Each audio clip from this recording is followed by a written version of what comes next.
சற்று முன் விஜய் வீட்டில் குவிந்த போலீசார், அதிர்ச்சியில் தொண்டர்கள்.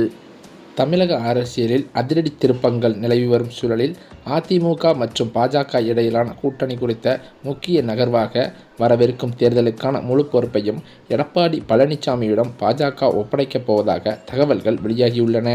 தமிழகத்தில் திமுக அரசை வீழ்ப்பதே தங்களது முதல் இலக்கு என்று தெரிவித்துள்ள பாஜகவோ தவேகாவோ தற்போது அதிரடி திருப்பங்கள் கொண்ட அரசியல் நகர்வை எடுத்துக்கொண்டு வருகிறதாக சொல்லப்படுகிறது. தற்போதைய தேர்தல் நேரங்களில் ஒவ்வொரு அரசியல் கட்சி தலைவர்களையும் அரசியல் கட்சிகளையும் பாராட்டுவதும் விமர்சிப்பதும் தேர்தல் களமானது பயங்கரமாக சூடுபிடித்திருக்கிறது என்பதை தெளிவாக எடுத்துக்காட்டுகிறது. பாரம்பரியமாக திமுக வெர்சஸ் அதிமுக என இருமுனை போட்டியை கண்ட தமிழகமானது தற்போது விஜயின் தமிழக வெற்றிக் கழகம் வருகையால் ஒரு முப்பரிமாண போட்டிக்களமாகவே மாறியிருக்கிறது. இந்த மாற்றத்தின் விளைவாக தேர்தல் முடிவுகளில் 2 தெளிவான சாத்தியக்கூறுகள் மட்டுமே இருக்கக்கூடும் என்று டெல்லி தனியார் நிறுவனம் சமீபத்தில் நடத்திய கருத்து கணிப்பு அதிர்ச்சி தகவலை வெளியிட்டுள்ளதாக கூறப்படுகிறது. அதில் ஒன்று என்னவென்றால், விஜய் தலைமையில் தவேகா ஆட்சி அமைப்பது, மற்றொன்று அறுதி பெரும்பான்மை இல்லாத, அதாவது தொங்கு சட்டமன்றம் ஏற்படுவது. சமீபத்தில் வெளிவந்த சில கருத்து கணிப்புகள் தமிழக அரசியல் போக்கு பற்றிய முக்கியமான தகவலை வெளியிடுகின்றன. தற்போதைய கள நிலவரப்படி விஜயின் தவேகா அதிமுகவின் பாரம்பரிய வாக்குகளையும் திமுக மீது அதிருப்தி கொண்ட நடுநிலை வாக்குகளையும் கணிசமாக பிரிக்கும் சக்தி வாய்ந்ததாக கருதப்படுகிறது. அதிமுகவில் ஏற்பட்டுள்ள உட்கட்சி பிளவு மற்றும் தவேகாவின் நேரடி வாக்குப்பிரிவு ஆகியவற்றால் அதிமுகவின் வாக்கு வங்கி பெரிதும் பாதிக்கப்படும் வாய்ப்பு இருக்கிறதாம். இதனால் பல தொகுதிகளில் அதிமுக 3வது இடத்திற்கு தள்ளப்படலாம் என்ற அச்சம் அதன் தலைமைக்கே ஏற்பட்டிருக்கிறது. நடிகர் விஜயின் கவர்ச்சி, மிஸ்டர் கிளீன் ஆகிய அரசியல் மற்றும் இளைஞர்களின் ஆதரவு ஆகியவற்றின் பலத்தால் தவேகா திடீரென பெரிய வாக்கு சதவீதத்தை பெற்று திமுக மற்றும் அதிமுகவிற்கு போட்டியாகவோ அல்லது ஒரு பிரதான எதிர்க்கட்சியாகவோ உருவெடுக்கலாம் என்றும் கூறப்படுகிறதாம். தமிழகத்தில் வலுவான கூட்டணி அமைத்து திமுகவின் வெற்றியை தடுத்து அதன் மூலம் எடப்பாடி பழனிசாமியை தங்கள் கட்டுப்பாட்டில் வைக்க வேண்டும் என்று பாஜக மேலிடமும் திட்டம் தீட்டி வருகிறது. இந்த திட்டத்தின் ஒரு பகுதியாக இபிஎஸ்ஸின் எதிர்ப்பாளர்களான ஓபிஎஸ், டிடிவி போன்றோரை என்டிஏ கூட்டணியில் இணைக்க முயற்சிகளும் மேற்கொள்ளப்படுகின்றன.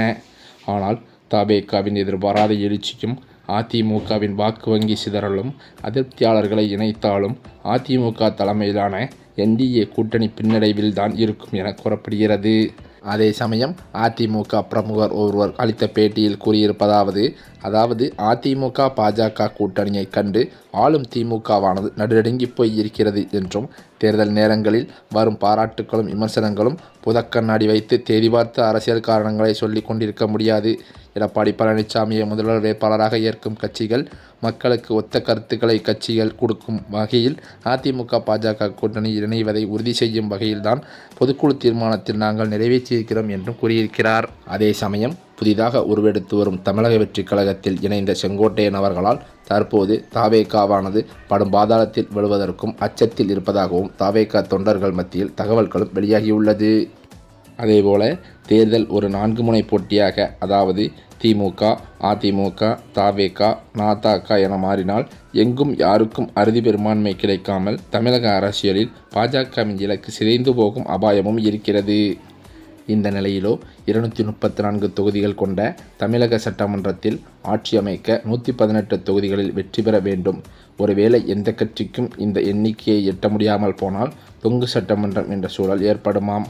இச்சூழலில் அரசாங்கம் அமைக்க ஒருவித குதிரை பேரம் அல்லது அரசியல் நிலையற்ற தன்மை நிலவலாம். சிறிய கட்சிகள் அல்லது சுயேட்சைகளின் ஆதரவை பெறுவது கட்டாயமாகும். அதிக இடங்களை பெறும் கட்சி மற்ற கட்சிகளுடன் இணைந்து ஒரு கூட்டணி ஆட்சியை அமைக்க வேண்டிய கட்டாயமும் ஏற்படுமாம். இச்சூழலில்தான் ஓபிஎஸ், டிடிவி போன்றோர் அவர்கள் பெற்ற இடங்களை பொறுத்து பேரம் பேசும் சக்தியாக மாற வாய்ப்பும் இருக்கிறது. தொங்கு சட்டமன்றம் ஏற்பட்டு ஒரு நிலையான ஆட்சியை எந்த கட்சியும் அமைக்க முடியாமல் போனால் வேறு வழியின்றி சில காலத்திற்குள் மறுதேர்தல் நடத்த வேண்டிய நிலையும் வரலாமாம்.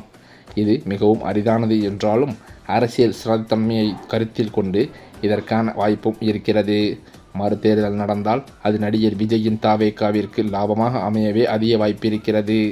முதல் தேர்தலில் தனக்கு போதிய இடங்கள் கிடைக்காமல் போனாலும் திராவிட கட்சிகளின் ஆதிக்கத்தை உடைத்த பெருமை அவருக்கு கிடைக்கும் என்றே சொல்லப்படுகிறது.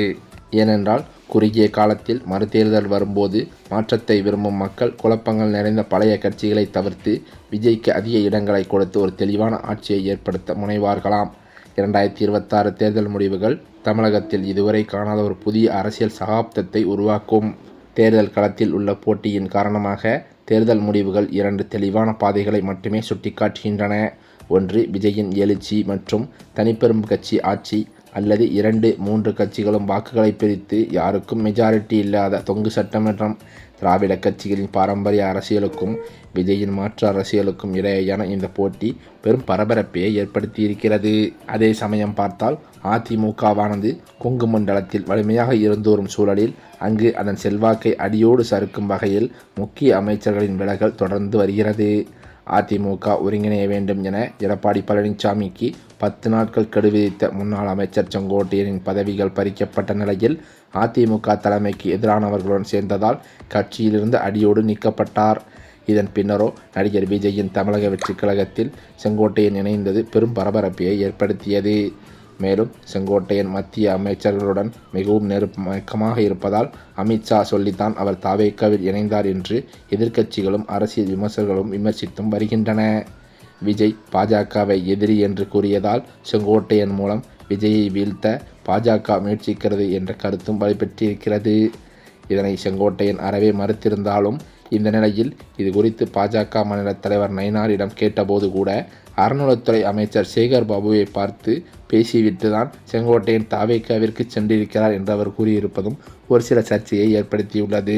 இதன் காரணத்தினால்தான் தற்போது வெளியான தகவலின்படி அவர் முதலில் தவேகாவில் இணைந்தது ஒரு முன்னோட்டமாகத்தான் இருக்க வேண்டும் என்று அவரது ஆதரவாளர்கள் மத்தியில் பேச்சுக்களும் அடிபட்டு வந்தது.